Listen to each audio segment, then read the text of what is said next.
असं म्हणत म्हणत शिवाजी महाराजांनी मिठी सोडली आणि ते त्यांच्या पालखीमध्ये बसले आणि शिव्या मात्र त्याच्या पालखीमध्ये बसला. दोन पालख्या दोन दिशेने निघाल्या. ज्या वेळेस शिव्याची पालखी मामा निघाली होती ना, तिथे फक्त 20 ते 25 आपले सैनिकच होतं, म्हणजे आपलं सैन्यच होतं. आणि तिथं टापांचा आवाज आल्यानंतर त्यांना माहिती माझं मरण आहेच. त्यांना पकडलं आणि पकडल्यानंतर घेऊन गेला सिद्धी जोहर.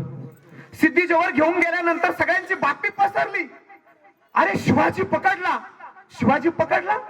त्यांचं सैन्य ना 70% ढिल्लं झालं. जे जे नाच गाणं करता येईल, जो जो आनंद साजरा येईल, कित्येक बाटल्या मोकळा करता येईल, हजारो बाटल्या त्या लोकांनी मोकळ्या केल्या. कोण पकडलं? छत्रपती शिवाजी महाराज पकडला. युक्त आनंद त्यांनी साजरा केला की सूर्यप्रकाश कमी पडेल एवढा प्रकाश तिथं पडत होता. छत्रपती शिवाजी महाराज त्यांनी ताब्यात घेतले आणि तिथे गेल्यानंतर आहे ना, आपला सिद्धी जोहरने छत्रपती शिवाजी महाराजांना कधीच पाहिलेलं नाही. त्या काळामध्ये आहे ना, टीव्ही नव्हत्या, सोशल मीडिया नव्हती, कोण कोणाला पाहणार. तुम्ही ओळखू शकत नाही, मी तुम्हाला ओळखू शकत नाही ना. त्या काळात छत्रपती शिवाजी महाराजांना आहे ना, सिद्धी जोहरने पाहिलेलं नव्हतं. त्यांना समोर आणलं शामियानामध्ये. आणल्यानंतर त्यांना एकच सांगितलं होतं शिवाजी महाराजांनी, शिव्या तू बोलायचं नाही, तोंड गप्प ठेवायचं, शेवटपर्यंत गप्प ठेवायचं, काहीच बोलायचं नाही तू. शिवाजी काहीच बोलला नाही, शिवा काहीच बोलला नाही. त्याच्या पाठीमागचे जे 4 लोक होते ते सुद्धा काही बोलले नाही. शिवाजी महाराज अर्थात शिव्या पाहिल्यानंतर एवढा हसायला लागला सिद्धी जोहर, एवढा हसायला लागला की त्याला असं वाटलं मी कधी जाईल आदिलशहाकडे आणि कधी सांगल की तुमचं अख्खी हयात गेली पण तुम्हाला शिवाजी पकडता नाही आला, पण मी पकडलाय याचा आनंद त्याच्या चेहऱ्यावर वसुंडून वाहत होता. असा समोर शिवाजी उभा केला आणि 1-2 नजरा मात्र त्याच्या डोळ्याकडे पडल्या, त्याच्या चेहऱ्याकडे पडल्या. त्या नजरा इतक्या भयानक होत्या की त्याच्या कानाला लागल्या करंजोरच्या, हा शिवाजी नाहीये, शिवाजी नाही आहे, नाही शिवाजी नाहीये.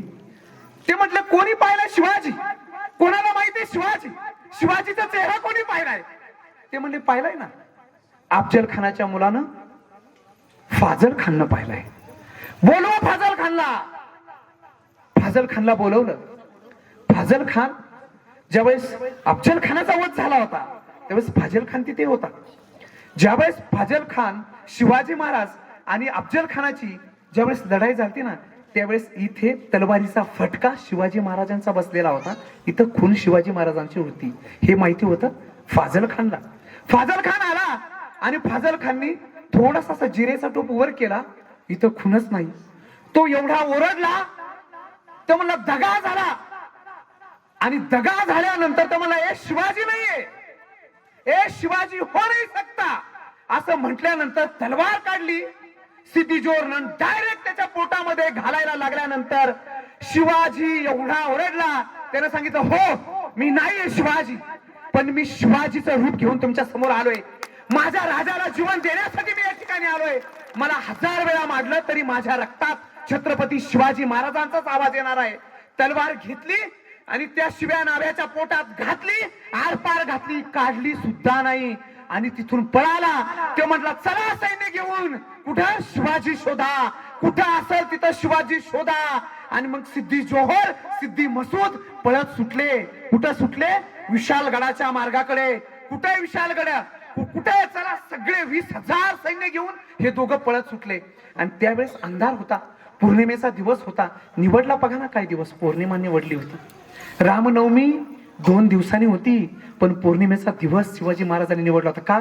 चंद्राचा प्रकाश पडेल, माझ्या मावळ्यांना चलता येईल. पण काय सांगता दुर्दैव, एवढा पाऊस धो धो व्हायला लागला. 2 तासामध्ये ढग भरून आले. एवढा पाऊस पडला चिखलामध्ये मावळ्यांना चलता सुद्धा येणार. म्हणून त्यांना लवकरात लवकर पावनखिंडही पूर्ण करता आली नाही. मग त्यावेळेस पावनखिंडाच्या दरम्यान पोहोचल्यानंतर ते मागं पोळायला तयार नाहीत. मावळ्यांना म्हणायचे तुम्ही पुढे चला, मागं पाहायचं नाही, काय होईल ते होईल. परंतु काय मावळे असतात, त्यांना माहितीये की माझ्या राजाचा तर शेवट होणार आहे. मग राजाचा शेवट होण्यापेक्षा माझा होऊ दे ना, माझा राजाचा शेवट होण्यापेक्षा माझा होऊ दे ना. लाख मेले चालतील ना, माझा लाखाचा पुशिंदा वाचला पाहिजे ना. हा छत्रपती शिवाजी महाराजांचा विचार जरी असला तरी हा प्रत्येक विचार एका प्रत्येकाच्या मावळ्यात होता. बाजी प्रभू लगेच थांबले. शिवाजी महाराज पुढे सरकले ते म्हणले, अरे बाजी तू का थांबतोय? नाही राज, मला पुढे जावंसं वाटत नाही. ते म्हणले, अरे तू असा का विचार करतो आहे? पुढे मला जावंसं वाटत नाही राज. आपण सगळे सोबत गेलो तर करण जोहर, ते आपल्या सिद्धी जोहरचं 20,000 सैन्य आता आलेलं आहे. ते आपल्याला मारील. महाराज नकोय. त्यावेळेस महाराज म्हणतात, असं नाही, आपण जाऊया. ते ऐकायला तयार नाहीत. महाराज त्यांना थांबवू देत नव्हते. कोणाला? बाजीप्रभूला. बाजीप्रभूंनी त्यांना समजावून सांगितलं, महाराज तुम्ही पुढे व्हा, ही लढाई मात्र माझ्याकडे सोपा. खूप फायदा आहे, खूप मोठी संधी आहे. ही पावन खिंड आहे. या खिंडीमधून 3 लोकही बाहेर पडत नाहीत. 2 लोकांनाही नीट जाता येत नाही आणि या सैनिकांना तर जाताच येणार नाही. माझ्याकडे फक्त तुम्ही 300 मावळे द्या आणि 300 मावळे घेऊन तुम्ही पुढे व्हा. ते सांगतात, नको, ऐक माझं तू, काय होईल ते आपलं होईल, पण तुम्ही जाऊ नका, तुम्ही थांबू नका. त्यावेळेस त्यांनी सांगितलं, राजे तुम्ही पुढे व्हा, माझं ऐका, तुम्ही पुढे व्हा. आणि छत्रपती शिवाजी महाराज जड अंतकरणानं 300 मावळे घेऊन पुढे होतात. त्यांच्याकडे फक्त 300 मावळे राहतात. काय प्लॅनिंग असतं, किती नियोजन असतं. आपल्या आयुष्यात आपल्याला जिंदगीत नियोजन करता आलं नाही, पण त्यांनी एका एका प्रसंगामध्ये, एका एका घटनेमध्ये किती सुंदर नियोजन आणि किती प्लॅनिंग केलं होतं. 300 मावळे घेऊन बाजीप्रभू लढत होते. आता मी तो सगळा प्रसंग सांगणार नाही, फक्त शेवटचं सांगतो. आपले सगळे मावळे मरत होते, सगळे मावळे मरत होते. पण एक एक मावळा असा धारातीर्थी पडत असताना हा मावळा नुसता हातात 2 तलवारी घेऊन असा भयानक लढत होता. ते म्हटले की आमचे 20,000 मावळे पुढे पुढे जात आहेत, सरकत जात आहेत, मागे एकही येत नाही. सैन्य पुढे गेलं का मरायचंच. मग सिद्धी जोहर आणि सिद्धी मसूद यांना इतकं भयानक टेन्शन आलं की असं नेमकं होतंय काय. एकही आमचा माणूस मागे येत नाही आणि त्यांचा माणूस तर मेलेला दिसत नाही, पडलेला दिसत नाही. ज्या वेळेस सिद्धी जोहर एका टेकडीवर चढतो आणि तो सगळा प्रसंग पाहतो ना, युक्ता भयानक प्रसंग असतो तो. अंगावर अशी थोडीशी जागा सुद्धा नव्हती बाजीप्रभू देशपांडेच्या. प्रत्येक ठिकाणी असं लचके पडलेले होते. असे येशील लक्तर कसं जोडतो टाकतो तशा अंगावर लचके पडलेले होते.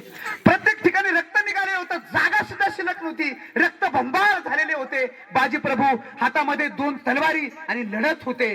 जीव गेलेला होता नाही हे कोणालाही सांगता येत नव्हतं, परंतु शरीर मात्र उभा होत, शरीर मात्र उभा होता. आणि त्यावेळेस त्या सिद्धीने पाहिलं की अरे हाच तो माणूस, याच्यामुळेच ही लढाई चालू आहे. शिवाजी महाराज आपल्याला पकडायचे आहेत.